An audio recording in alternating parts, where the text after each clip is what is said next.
Hello সবাই কেমন আছো? এটা জাস্ট একটা ছোট্ট ব্লগ। কিছুদিন আগে আমি স্কুলে একটা ডান্স প্রোগ্রাম অ্যারেঞ্জ করেছিলাম বলে চুড়িয়া। ভিডিওটা পোস্টও করেছিলাম, হয়তো সবাই দেখেছো। এটা যে পারফর্মাররা তাদেরই একটা ভিডিও, এবং পারফরমেন্সের আগে পরে বিভিন্ন টাইমে বিভিন্ন মানে সময় বুঝে নেওয়া বিভিন্ন মুহূর্তকে আমি এক জায়গাতে ক্যাপচার করেছি।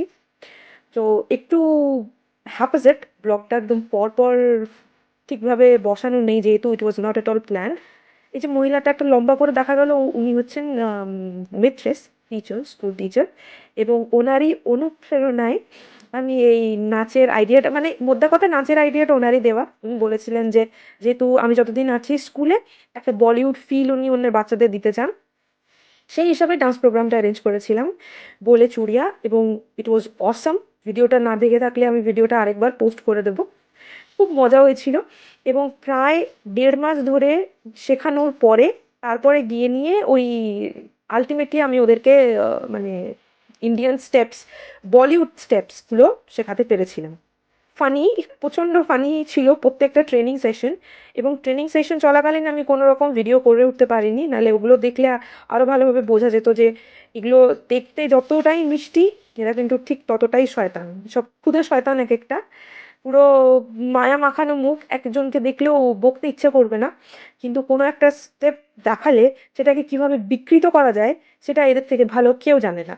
একটা ইন্ডিয়ান স্টেপকে কিভাবে জ্যাজে পরিণত করা যায় বা হিপ হপে পরিণত করা যায় সেটা এদের থেকে ভালো কেউ জানে না।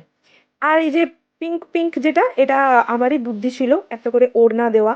আমি যখন নিজে নাচ করতাম তখন আমার এখনো মনে আছে ঠিক এইভাবেই ওড়নাগুলো আমরা নিতাম।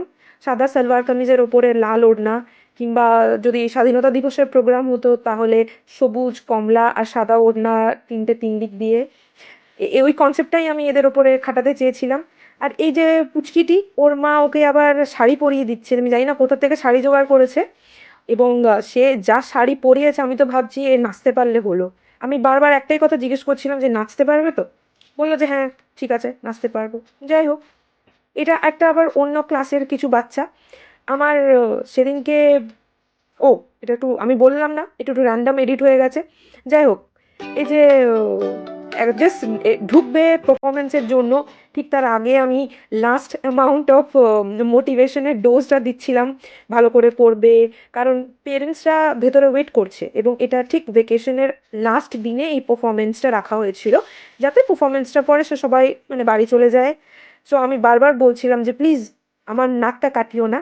একজন ইন্ডিয়ান টিচার এসেছে নাচ শেখানোর জন্য, সে এরকম নাচ শিখিয়েছে এটা যেন না আমাকে শুনতে হয়, প্লিজ প্লিজ প্লিজ।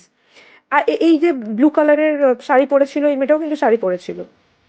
এই যে আমি বলতে বলতেই পেয়ে গেলাম, এটা হচ্ছে যখন শেখাচ্ছিলাম তখন এরকম আমি বা চিৎকার করে বলে যাচ্ছি যে নিজের পজিশনে দাঁড়াও, স্টেপ নাম্বার 1 করো, স্টেপ নাম্বার 2 করো। প্রত্যেকে কিন্তু নিজের জগতে নিজের ধুনে ব্যস্ত আছে। কত ছোটবেলাটা এরকমই হয়। এই যে আমি বললাম না, কেউ জাজ করছে, কেউ কেউ এই করছে, কেউ ওই করছে। আর এই ছোটগুলো, ওদের থেকেও ছোট এরা ছিল আবার দর্শক। এটা আবার একটা অন্য স্কুলের কথা বলি। এ এই ওই দিনকে আমাদের প্ল্যান ছিল যেমন কিছু একটা করো, মানে সামথিং এন্টারটেইনিং। সামথিং এন্টারটেইনিংয়ের মধ্যে দেখলাম একদল ছেলে নিজেদের কিছু খেলনাপাতি নিয়ে বসে গেল, একদল মেয়ে ছবি আঁকতে বসে গেল, কেউ কেউ আবার আমার ক্যামেরার দিকে তাকিয়ে পোজ দিচ্ছে। So it's totally haphazard blog, আগেই বলেছি। ও হ্যাঁ, এবারে পারফরমেন্সের টাইম হয়ে গেছে, পারফরমেন্সের জন্য এরা রেডি, ঢুকছে। ভেতরে প্যারেন্টসরা তালি বাজাচ্ছে, সো আমিও খুব নার্ভাস ছিলাম, জানি না কেমন পারফরমেন্স করবে। ওই যে প্যারেন্টসরা সব বসে আছে, দিয়ে ভালো করে সেট আপ টেট আপ করে যখন হলো দেখলাম তালি টালি তো সবাই খুব ভালোই বাজালো। তো ওটা নিয়ে আমি একটু নিশ্চিন্তই ছিলাম যে যাক, ভালোই হলো তাহলে, ভালোই হয়েছে বেশ পারফরমেন্সটা। এবং মা বাবাদের দেখে নিয়ে খুব সিরিয়াস হয়ে গেছিলো, কিন্তু যতটা ফাজলামো আমার সাথে করতো ততটা ফাজলামো আর এখানে করতে পারেনি। তো আমি ওটা দেখে একটুখানি প্রশস্তি পেয়েছিলাম যে যাক, শুনেছে তাহলে। মেয়েদেরকে গলাতে গলা মানে কাঁধে এরকম দিয়েছিলাম, আর ছেলেদেরকে কোমরে দিয়েছিলাম। আর আমার জন্য একটা ছোট, ওরা গুতে বলে ফ্রেঞ্চে, গুতে মানে হচ্ছে জাস্ট লিটল হালকা কিছু খাবার দাবার, হালকা স্ন্যাক্স যেটাকে বলে, সেটা অ্যারেঞ্জ করেছিল। বিকজ ওইটা আমার স্কুলে, ওই স্কুলটাতে লাস্ট ডে ছিল। বুথের মধ্যে ছিল পাউরুটি উইথ মার্মেলেড, মানে ব্রেডস উইথ মার্মেলেড। আরেকটা ছিল ব্রেডস উইথ পিনাট বাটার।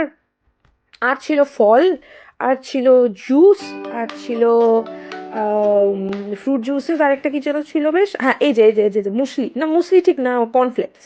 এবং ওই ওটা সার্ভ করার আগে ঠিক টিচার, এই যে মহিলা টিচার ইনস্ট্রাকশন দিয়ে দিয়েছে, চুপচাপ বসো, প্রত্যেককে দেওয়া হবে, কেউ হড়বড়ি করবে না, কেউ এসে টানাটানি দাঁড়াবে না টেবিলের সামনে। টেবিলে সাজানোর পরে একটুখানি ফটো সেশন আর একটুখানি ভিডিও সেশন চললো। ও হ্যাঁ, আমি ওদিনকে শাড়ি পরেছিলাম, কারণ ওটা আমার স্কুলের লাস্ট দিন ছিল।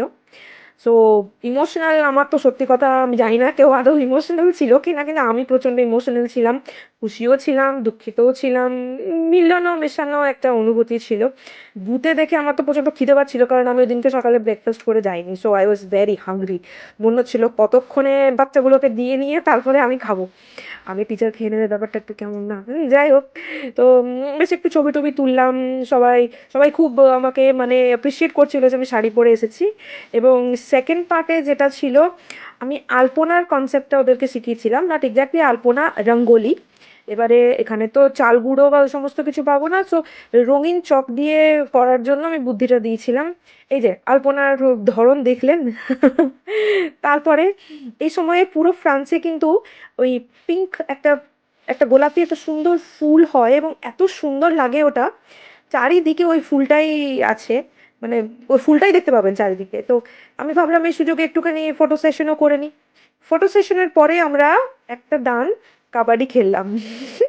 এবারে নিঃশ্বাস বন্ধ করে কাবাডি কাবাডি বলা, ওটা তো ওদের দ্বারা হবে না, ওটা তো খুব টাফ, ওটা তো আমরাই মানে কত বড় বয়সে শিখেছি। কিন্তু যাই হোক, কিন্তু মেন কনসেপ্টটা কাবাডির, কাউকে ছুতে হবে বা কেউ যদি ছোঁয়ার চেষ্টা করে সেখান থেকে বেরিয়ে আসতে হবে, ওইটাকে শিখিয়ে দিতে পেরেছিলাম। এই মিষ্টি মেয়েটাকে আমার এত ভালো লাগে, আমি ওকে খুব একটা কমপ্লিমেন্ট করলাম যে তোমাকে খুব মিষ্টি লাগছে দেখতে। দিয়ে তারপরে যাই হোক, এটা আবার একটা ওই নাচের আগে, ও হ্যাঁ, এই যে ছেলেটি আমাকে বলছে এটা আমাকে পরিয়ে দেওয়ার জন্য, আমি পরিয়ে দিলাম এরকম ভাবে। ওটাও আমি রেকর্ড করে নিয়েছি, কারণ এই এই মোমেন্টসগুলোই তো মিস করবো পরে, এই মোমেন্টসগুলোই তো পাবো না আর কি। সো এই আর কি, এই মেয়েটির অরিজিন হচ্ছে চাইনিজ। তো আই ওয়াজ হ্যাপি যে মানে আমি ইন্ডিয়ান, ফ্রান্সে থেকে চাইনিজ মেয়েকে বলিউড গানে নাচ শেখাচ্ছি। আর এই যে আমার হিরোসগুলো কোমরে বেঁধে একদম ready to rock and roll. আমি জানি ভিডিওটা প্রচণ্ড হ্যাপাজার্ড, প্রচণ্ড ডিসঅর্গানাইজ, তবুও বলবো ভালো লাগলে কমেন্ট করবেন।